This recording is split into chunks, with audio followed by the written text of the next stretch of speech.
Hello friends, welcome to our channel. तो friends, आज के इस वीडियो में हम बात करेंगे हमारी एनटीए यूजीसी नेट पेपर 1 2022 से रिलेटेड जो मॉक टेस्ट सीरीज़ है उसके मॉक टेस्ट 22 के बारे में। जहां पर फ्रेंड्स आज की इस वीडियो में हम डिस्कस करने वाले हैं 6 एमसीक्यूज़ को। तो आप सभी वीडियो का फॉर्मेट जानते हैं, तो हम डायरेक्ट अपने फर्स्ट क्वेश्चन पर चलते हैं, जहाँ पर आज का हमारा पहला क्वेश्चन है, who is attributed to the founder of modern educational psychology, यानी कि आधुनिक शिक्षा मनोविज्ञान के जनक का श्रेय किसे जाता है। फ्रेंड्स, ऑप्शंस आप अपने स्क्रीन पर देख सकते हैं और इसी वीडियो के नीचे कमेंट करके हमें 10 सेकंड के अंदर करेक्ट आंसर बता सकते हैं, जहां पर फ्रेंड्स ऑप्शंस आपको खुद रीड करने हैं।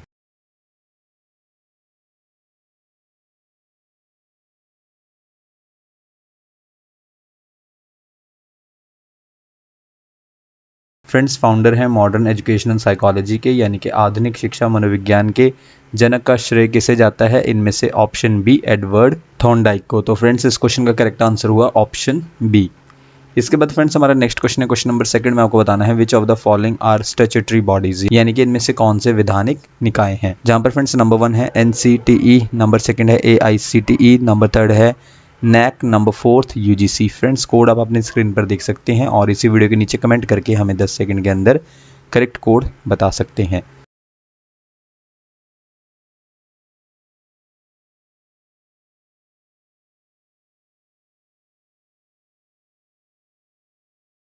फ्रेंड्स, इनमें से करेक्ट कोड है कोड सी। कोड सी के अकॉर्डिंग फर्स्ट, सेकंड और फोर्थ, यानी कि फर्स्ट पर है एनसीटीई, सेकंड पर है एआईसीटीई और फोर्थ पर है यूजीसी।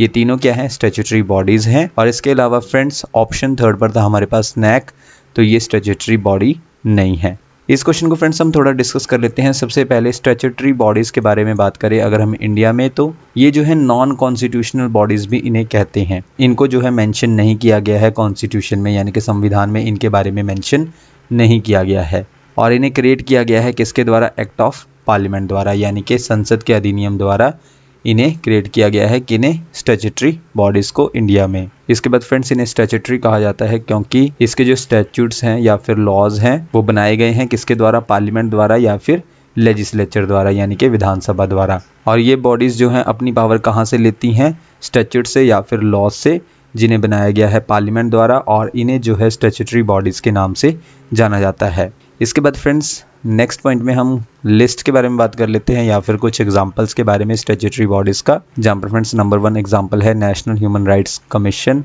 नंबर सेकंड एग्जांपल है स्टैट्यूटरी बॉडीज़ का national commission for women, number third है securities and exchange board of India. ये तीनों जो हैं स्टैट्यूटरी बॉडीज़ हैं। इसके बाद फ्रेंड्स अगर हम क्वेश्चन के अकॉर्डिंग बात करें तो जो हमारी स्टैट्यूटरी बॉडीज़ थी वो कुछ इस प्रकार से थी। सबसे पहले हमारे पास थी एनसीटीई, यानी कि national council for teacher education. ये एक स्टैट्यूटरी बॉडी है इंडियन गवर्नमेंट की, जिसे सेटअप किया गया था किसके under, national council for teacher education act 1993 के अंडर। कब, 1995 में, यानी कि 1995 में। किसके लिए, देखरेख करने के लिए स्टैंडर्ड्स यानी कि मानकों, प्रोसीजर्स यानी कि प्रक्रियाओं और प्रोसेसेस को इंडियन एजुकेशन सिस्टम में। इसके बाद नेक्स्ट पॉइंट में एनसीटीई यानी कि national council for teacher education का सेक्रेटरीट कहाँ पर लोकेटेड है, डिपार्टमेंट ऑफ टीचर एजुकेशन और national council of educational research and training, in short NCERT में। इसके बाद इसका फॉर्मेशन यानी कि गठन कब हुआ, किसका, एनसीटीई का 1995 में, और इसका हेडक्वार्टर्स कहाँ पर है, न्यू दिल्ली में। इसके बाद फ्रेंड्स हमारे पास नेक्स्ट पॉइंट में ऑप्शंस के अकॉर्डिंग जो हमारे पास स्टैट्यूटरी बॉडी थी वो थी एआईसीटीई, यानी कि all India council for technical education. ये भी एक स्टैट्यूटरी बॉडी है, वैधानिक निकाय है और नेशनल लेवल काउंसिल है किसके लिए, टीचर एजुकेशन के लिए, और किसके under, department of higher education के अंडर। इसे इस्टेब्लिश किया गया था नवंबर 1945 में, सबसे पहले एडवाइजरी बॉडी के रूप में। देन इसके बाद 1987 में इसे स्टैट्यूटरी का स्टेटस दिया गया किसके द्वारा, एक्ट ऑफ पार्लियामेंट द्वारा। देन इसके बाद एआईसीटीई यानी कि all India council for technical education responsible है, जिम्मेदार है किसके लिए, प्रॉपर प्लानिंग और कोऑर्डिनेशन के लिए, और किसके प्रॉपर प्लानिंग और कोऑर्डिनेशन के लिए, टेक्निकल एजुकेशन और मैनेजमेंट एजुकेशन सिस्टम के लिए इंडिया में। इसके बाद एआईसीटीई का हेडक्वार्टर्स कहाँ पर है, न्यू दिल्ली में है। देन इसके बाद फ्रेंड्स हमारे पास है यूजीसी, यानी कि ऑप्शंस के अकॉर्डिंग ये भी एक स्टैट्यूटरी बॉडी है। सबसे पहले university grants commission of India, in short UGC India, एक स्टैट्यूटरी बॉडी है जिसे सेटअप किया गया था किसके द्वारा, department of higher education, ministry of education, government of India द्वारा। किस एक्ट के जरिए? यूजीसी एक्ट 1956 के अंडर जो है सेटअप किया गया था यूजीसी इंडिया को। किसके लिए है? कोऑर्डिनेशन, डिटर्मिनेशन और मेंटेनेंस के लिए है, यानी कि समन्वय, निर्धारण और रखरखाव के लिए है, हायर एजुकेशन के, उच्च शिक्षा के। इसके बाद ये प्रोवाइड करता है, यानी कि यूजीसी क्या प्रोवाइड करता है? रिकग्निशन, मान्यता प्रदान करता है यूनिवर्सिटीज़ को, पहचान प्रदान करता है इंडिया में, और डिसबर्समेंट यानी कि वितरण करता है किसका? फंड्स का। जो भी रिकग्नाइज्ड यूनिवर्सिटीज़ हैं और कॉलेजेस हैं इंडिया में, उन्हें जो है फंड्स आवंटित करता है, बांटता है। इसके बाद इसका हेडक्वार्टर्स कहाँ पर है? न्यू दिल्ली में है, और इसके 6 जो हैं यानी कि 6 रीजनल सेंटर्स हैं, 6 जो हैं क्षेत्रीय सेंटर्स हैं। कहाँ कहाँ पर? पुणे, भोपाल, कोलकाता, हैदराबाद, गुवाहाटी और बेंगलोर। इसके बाद एक प्रपोजल है रिप्लेस करने के लिए किसे? यूजीसी इंडिया को, और वो रेगुलेटरी बॉडी कौन सी है? HECI यानी कि higher education commission of India, जो रिप्लेस करेगी यूजीसी इंडिया को। इसके बाद नेक्स्ट पॉइंट में फ्रेंड्स, यूजीसी प्रोवाइड करता है डॉक्टरल स्कॉलरशिप किन्हें? जो क्लियर कर लेते हैं JRF यानी कि junior research fellowship, national eligibility test में, इन शॉर्ट नेट में, उन्हें जो है डॉक्टरल स्कॉलरशिप प्रोवाइड करता है यूजीसी, जो क्लियर कर लेते हैं JRF। देन इसके बाद यूजीसी का सबसे पहले गठन किया गया था कब? 1945 में, देखरेख के लिए किसके काम को? 3 सेंट्रल यूनिवर्सिटीज़ के, और वो 3 सेंट्रल यूनिवर्सिटीज़ कौन कौन सी थी? अलीगढ़, बनारस और दिल्ली। देन इसके बाद यूजीसी की रिस्पॉन्सिबिलिटी यानी कि जिम्मेदारी को और एक्सटेंड कर दिया गया, बढ़ा दिया गया कब? 1947 में। और क्या जिम्मेदारी थी कि अब जो है कवर किया जाएगा सभी इंडियन यूनिवर्सिटीज़ को, किसके अंडर? यूजीसी के अंडर। और जबकि 1945 में सिर्फ 3 यूनिवर्सिटीज़ के काम की देखरेख के लिए थी, और वो 3 सेंट्रल यूनिवर्सिटीज़ कौन कौन सी थी? अलीगढ़, बनारस और दिल्ली। इसके बाद फ्रेंड्स नेक्स्ट पॉइंट में, अगस्त 1949 में यानी कि अगस्त 1949 में रिकमेंडेशन यानी कि सिफारिश की गई थी कि रिकॉन्स्टिट्यूट किया जाए किसे? यूजीसी को। और ये सेम होना चाहिए, सिमिलर होना चाहिए। ठीक कैसे? जो यूनाइटेड किंगडम में यूनिवर्सिटी ग्रांट्स कमेटी है, यूजीसी भी सेम वैसा होना चाहिए। देन इसके बाद इस रिकमेंडेशन को किया गया था university education commission of 1948 to 1949 के अंडर, जिसे सेटअप किया गया था किसकी चेयरमैनशिप के अंडर? डॉक्टर सर्वपल्ली राधाकृष्णन की चेयरमैनशिप के अंडर। किसे? University education commission of 1948 to 1949 को। और किस लिए था कि रिपोर्ट करना था किस पर? इंडियन यूनिवर्सिटी एजुकेशन पर, और सजेस्ट करना था इम्प्रूवमेंट्स को लेकर इंडियन यूनिवर्सिटी एजुकेशन के बारे में। इसके बाद 1952 में गवर्नमेंट ने डिसाइड किया कि जो सभी ग्रांट्स हैं यूनिवर्सिटीज़ को और हायर लर्निंग इंस्टीट्यूशंस को, उसे जो है हैंडल किया जाना चाहिए किसके द्वारा? यूजीसी द्वारा।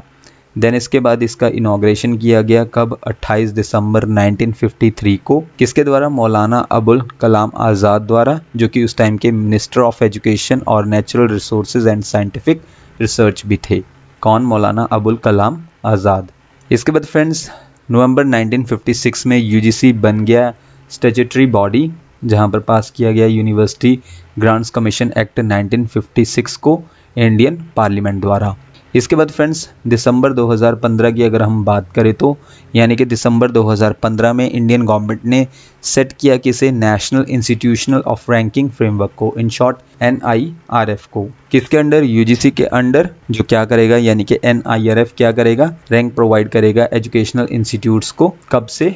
अप्रैल 2016 से। इसके बाद फ्रेंड्स नेक्स्ट पॉइंट में है, फरवरी 2022 में M जगदेश कुमार को अपॉइंट किया गया चेयरमैन किसका? यूजीसी का, जो प्रोफेसर हैं डिपार्टमेंट ऑफ इलेक्ट्रिकल इंजीनियरिंग यानी कि IIT दिल्ली में, और फॉर्मर वाइस चांसलर भी रह चुके हैं JNU के।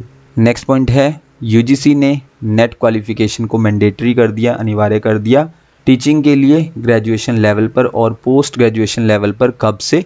जुलाई 2009 से। इसके बाद फ्रेंड्स हमारे पास नेक्स्ट पॉइंट में है ऑटोनॉमस बॉडी, यानी कि फ्रेंड्स हमारे पास ऑप्शन में एक था NAC, जो कि एक ऑटोनॉमस बॉडी है, यानी कि NAC national assessment and accreditation council, in short NAC, एक गवर्नमेंट ऑर्गेनाइजेशन है इंडिया में जो असेस करती है और अक्रेडिट्स यानी कि मूल्यांकन करती है और मान्यता देती है हायर एजुकेशनल इंस्टीट्यूट्स को। इसके बाद NAC एक ऑटोनॉमस बॉडी है जिसे फंडेड किया जाता है यूनिवर्सिटी ग्रांट्स कमीशन द्वारा, और इसका हेडक्वार्टर्स कहाँ पर है? बेंगलोर में है।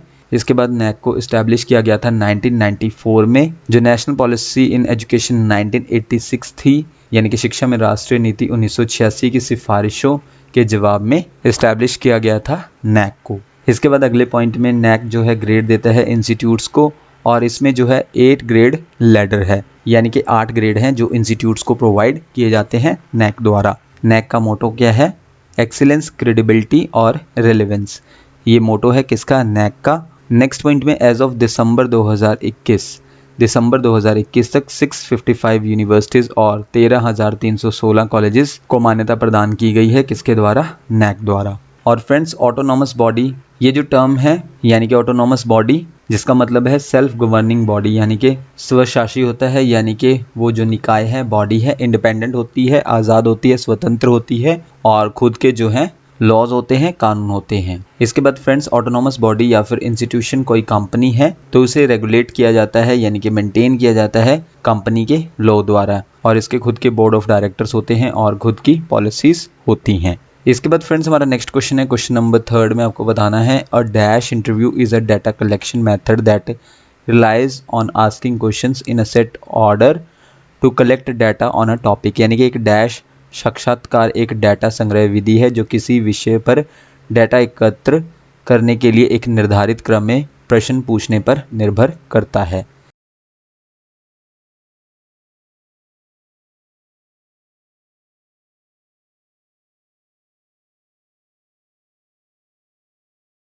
तो फ्रेंड्स, इनमें से वो इंटरव्यू है ऑप्शन डी, स्ट्रक्चर्ड इंटरव्यू, जहाँ पर फ्रेंड्स कई वेज होते हैं आप कंडक्ट कर सकते हैं स्ट्रक्चर्ड इंटरव्यूज़ को। एग्जाम्पल के लिए आप इन्हें कंडक्ट कर सकते हैं फ़ोन पर फेस टू फेस, इंटरनेट पर यूज़ करके कंप्यूटर प्रोग्राम्स का, जैसे कि स्काइप, और यूज़ करके वीडियो फ़ोन का। इसके बाद फ्रेंड्स, आपको क्वेश्चन नंबर 4 में बताना है, the extreme hunger and malnutrition remain a huge barrier to development in many countries.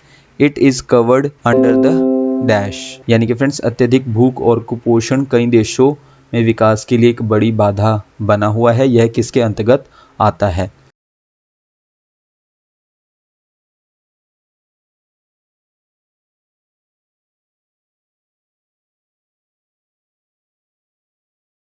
Friends, ये आता है इनमें से ऑप्शन है SDG 2 के अंडर, एक्सट्रीम हंगर और मेल न्यूट्रिशन। तो फ्रेंड्स, इस क्वेश्चन के लिए करेक्ट आंसर हुआ option A, sustainable development goal 2। Next question है friends, question number 5, which committee और commission recommended the choice based credit system in higher education, यानी कि किस समिति आयोग ने उच्च शिक्षा में चॉइस बेस्ड क्रेडिट सिस्टम की सिफारिश की?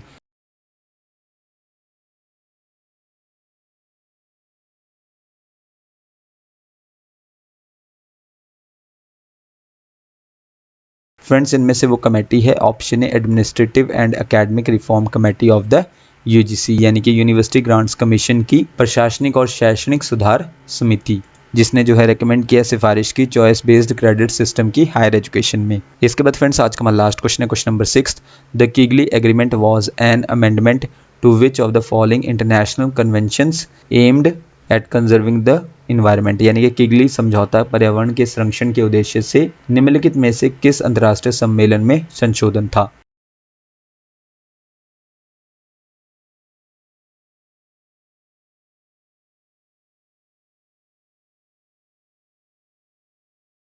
ये संशोधन था friends option C, Montreal protocol में, यानी कि किगली एग्रीमेंट अमेंडमेंट है, संशोधन है किसके लिए? इनमें से ऑप्शन सी, मॉन्ट्रियल प्रोटोकॉल के लिए।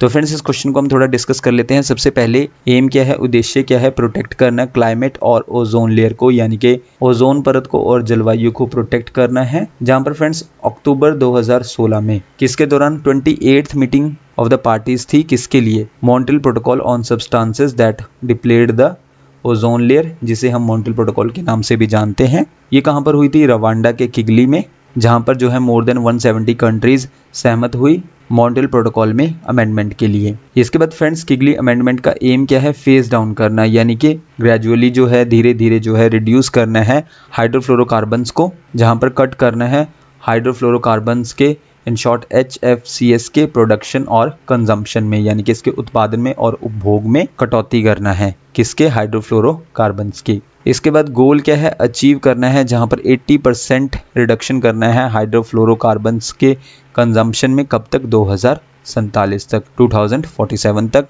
इसके बाद इफेक्टिव कब से हुआ किगली अमेंडमेंट? 1 जनवरी 2019 से। नेक्स्ट पॉइंट में फ्रेंड्स, किगली अमेंडमेंट किसके लिए है? मॉन्ट्रियल प्रोटोकॉल के लिए, जो कि एक इंटरनेशनल एग्रीमेंट है।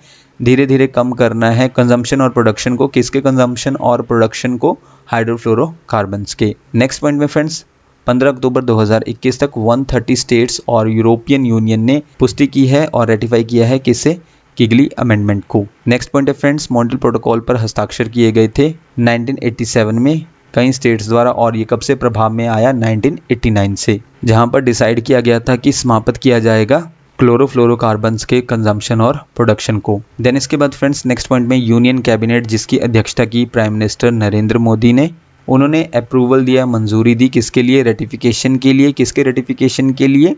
किगली amendment to the Montreal protocol on substances that deplete the ozone layer के रेटिफिकेशन के लिए कि फेज डाउन किया जाए, धीरे धीरे जो है रिड्यूस किया जाए हाइड्रोफ्लोरोकार्बन्स के कंजम्पशन और प्रोडक्शन का इंडिया में। जहां पर किगली अमेंडमेंट को अपनाया गया था मॉन्ट्रियल प्रोटोकॉल की पार्टीज द्वारा अक्टूबर 2016 में, जब 28th meeting of the parties थी मॉन्ट्रियल प्रोटोकॉल के लिए, जो हुई थी रवांडा के किगली में। इसके बाद फ्रेंड्स, नेक्स्ट पॉइंट है, अंडर द किगली अमेंडमेंट क्या है? पार्टीज जो मॉन्ट्रियल प्रोटोकॉल के लिए हैं वो फेज डाउन करेंगी किसके? प्रोडक्शन और कंजम्पशन को, हाइड्रोफ्लोरोकार्बन्स के, जिसे जो है HFCs के नाम से जाना जाता है। नेक्स्ट पॉइंट है, किगली एग्रीमेंट में मैंडेट किया गया है, अनिवार्य किया गया है कंट्रीज पर कि वो रिड्यूस करे किसके प्रोडक्शन को? हाइड्रोफ्लोरोकार्बन्स के, रफली जो है 80 to 85% 2040 तक।